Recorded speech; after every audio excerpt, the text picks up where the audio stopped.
Assalamualaikum warahmatullahi wabarakatuh teman-teman semuanya. Kali ini kita akan membahas topik yang agak berat ya, karena sebagai calon pendidik kita tentunya mesti melek isu-isu di berbagai sektor negara, khususnya isu di bidang pendidikan, apalagi mengenai kebijakan pemerintah. Nah, kali ini kita akan membahas tentang kebijakan terhangat yang beberapa pekan ini tengah dibahas di kalangan siswa dan orang tua nih. Isu pendidikan yang kita mau angkat adalah kebijakan baru tatap muka 2021 yang membuat dilema. Kenapa bisa membuat dilema ya? Yuk langsung aja kita bahas sama-sama dan jangan lupa nonton sampai selesai. Pertama, kita akan membahas kebijakan pemerintah untuk membuka kembali sekolah pada 2021 mendatang. Kementerian Pendidikan dan Kebudayaan memutuskan untuk memberi izin bagi sekolah untuk mulai belajar tatap muka pada Januari 2021. Dalam keterangan resminya, Nadiem Makarim memberikan kewenangan pada pemerintah daerah untuk memberikan izin pembelajaran tatap muka, karena Pemda dianggap pihak yang paling mengetahui kondisi, kebutuhan, serta keamanan situasi di daerahnya. Akan tetapi, Nadiem tetap memberikan beberapa hal yang bisa menjadi pertimbangan Pemda untuk mengizinkan adanya kegiatan belajar mengajar secara tatap muka. Pertama, tetap tentang tingkat resiko penyebaran COVID di daerah tersebut. Yang kedua, kesiapan fasilitas pelayanan kesehatan. Yang ketiga, kesiapan satuan pendidikan dalam melaksanakan kegiatan belajar mengajar tatap muka sesuai dengan daftar periksa. Yang keempat, akses terhadap sumber belajar atau kemudahan belajar dari rumah. Yang kelima, kondisi psikososial peserta didik.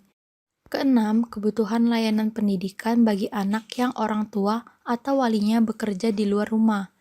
Ketujuh, ketersediaan akses transportasi yang aman dari dan ke satuan pendidikan.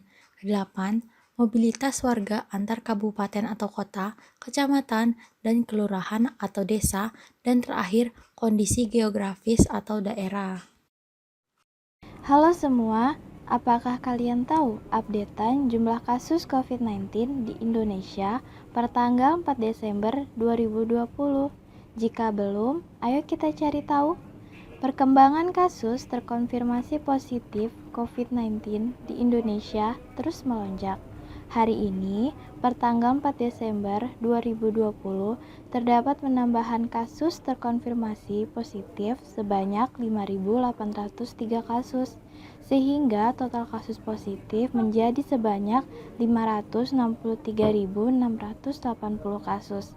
Dengan kasus sembuh bertambah sebanyak 3.625 orang, sehingga total kasus sembuh menjadi sebanyak 466.178 orang. Sementara kasus meninggal dunia bertambah menjadi 124 kasus, sehingga total kasus meninggal dunia sebesar 17.479 kasus. Setelah Bapak Menteri Pendidikan dan Kebudayaan yaitu Pak Nadiem membuat kebijakan bahwa sekolah akan masuk tahun depan, ada beberapa sekolah yang menguji coba kegiatan belajar mengajar dengan tatap muka. Salah satunya adalah Sekolah Menengah Kejuruan Negeri Jawa Tengah Semarang. Setelah menguji coba, ternyata terdapat 179 siswa yang terpapar virus corona. Siswa yang terpapar COVID-19 merupakan orang tanpa gejala atau yang biasa disebut dengan OTG, sehingga total positif menjadi 179 siswa dengan 5 siswa yang sudah sembuh dan total siswa yang melakukan uji coba pembelajaran tatap muka adalah 223 orang. Tidak hanya itu, di Semarang sebelumnya klaster baru juga ditemukan di Kabupaten Jepara, yaitu di SMP swasta di Jepara. Pada tanggal 28 November 2020, klaster muncul setelah hasil swab puluhan pelajar yang berusia 13 tahun hingga 15 tahun dinyatakan positif COVID-19.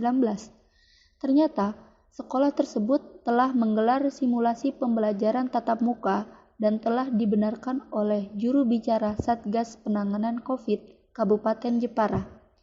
Lalu, Bagaimana tindakan pemerintah setelah memberi kebijakan ini? Saat ini, peningkatan COVID semakin tinggi. Kekhawatiran orang tua terhadap anaknya sangat tinggi pula. Di Jakarta Barat, banyak orang tua belum setuju jika sekolah dilakukan dengan tatap muka, dikarenakan peningkatan COVID yang semakin tinggi ditambah berita yang mencemaskan orang tua dengan banyaknya klaster baru dari uji coba masuk sekolah. Namun, setelah kebijakan Pak Menteri keluar, apakah banyak orang tua yang setuju? Dari semua data dan analisis tadi, sebenarnya kebijakan Kemendikbud untuk membuka sekolah tahun depan banyak menuai penolakan, khususnya orang tua yang terdapat di wilayah zona merah. Orang tua siswa sangat khawatir terhadap kondisi anaknya ketika masuk sekolah tahun depan. Ketua KPAI bidang pendidikan melakukan survei di beberapa sekolah. Berikut cuplikannya. Ya, hasil pengawasan KPAI di 48 sekolah di 21 kabupaten kota pada 8 provinsi. Nah, dari hasil 48, sebenarnya yang sangat siap, kami kategorikan 4. Yang sangat siap itu hanya 2, yaitu SMK Negeri 11 Kota Bandung dengan SMP Negeri 4 Kota Solo. Lalu ada 5 yang kami kategorikan siap. Jadi yang sangat siap itu nilainya 80-100, sementara yang siap itu 60-80. Itu ada 5 sekolah. Nah, tetapi yang tidak siap itu mencapai 41. Jadi kalau di persentase 85% memang belum siap. Memang banyak pro dan kontra akan hal ini. Pembelajaran online memang kurang efektif daripada offline. Namun jika dilihat lagi dari kurva COVID yang tak kunjung menandakan akan hilang, seharusnya pemerintah harus lebih tegas lagi dalam membuat keputusan. Jangan hanya sebagai regulator saja dan menyerahkan semua kepada Pemda, karena daerah pasti akan mengikuti pusat untuk hal yang konkretnya. Melihat kasus COVID terus meningkat, baiknya dari kami pembelajaran tetap diadakan online saja untuk tahun depan, karena jika memaksa untuk offline pasti akan berpotensi muncul klaster baru, yaitu klaster sekolah. Taruhannya adalah nyawa dari anak tersebut. Jika online, anak masih bisa terkontrol interaksinya dengan orang lain dan teman-temannya. Dan guru juga harus lebih kreatif lagi dalam mengajar secara online dengan menggunakan media yang lebih interaktif, agar siswa dapat tertarik belajar walaupun dari rumah.